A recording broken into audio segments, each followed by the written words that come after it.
مسلم league نون کے قائد نواز شریف کی زیر صدارت اجلاس، چودھری شجاعت حسین کے بیٹے صالح حسین بھی حسین نواز کے دفتر پہنچ گئے۔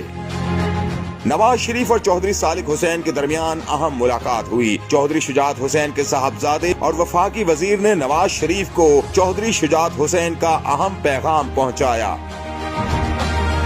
ملاقات کے بعد میڈیا سے غیر رسمی بات کرتے ہوئے چودھری صالح حسین کا کہنا تھا کہ نواز شریف سے درخواست کی ہے کہ وہ وطن واپس آئیں، ان سے کہا ہے کہ خواہش ہے کہ ہماری اگلی ملاقات پاکستان میں ہو۔ وفاقی وزیر صالح حسین کا کہنا تھا کہ ہر کسی کو پتا ہے کہ کیا معاملات چل رہے ہیں، یہی لگتا ہے کہ اسمبلیاں توڑنے کا کسی کا ارادہ نہیں، نیت صاف نہ ہو تو اس کے اثرات ہوتے ہیں، سیٹ اپ تبدیل ہو نہ ہو لوگوں کی نیت تبدیل ہو رہی ہے۔ کاف لیگ کے 6 ارکان پنجاب اسمبلی رابطے میں ہیں اور وہ اراکین کسی بھی حد تک جانے کے لیے تیار ہیں۔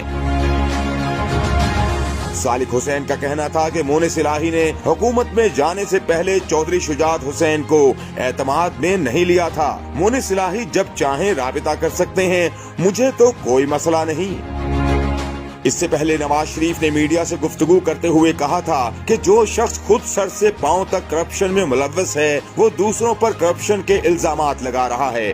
عمران خان پر خود اتنے الزامات ہیں جن کے ثبوت آ گئے ہیں۔ توشہ خانہ کے علاوہ اور بھی بہت سارے کیسز ان کے خلاف ہیں۔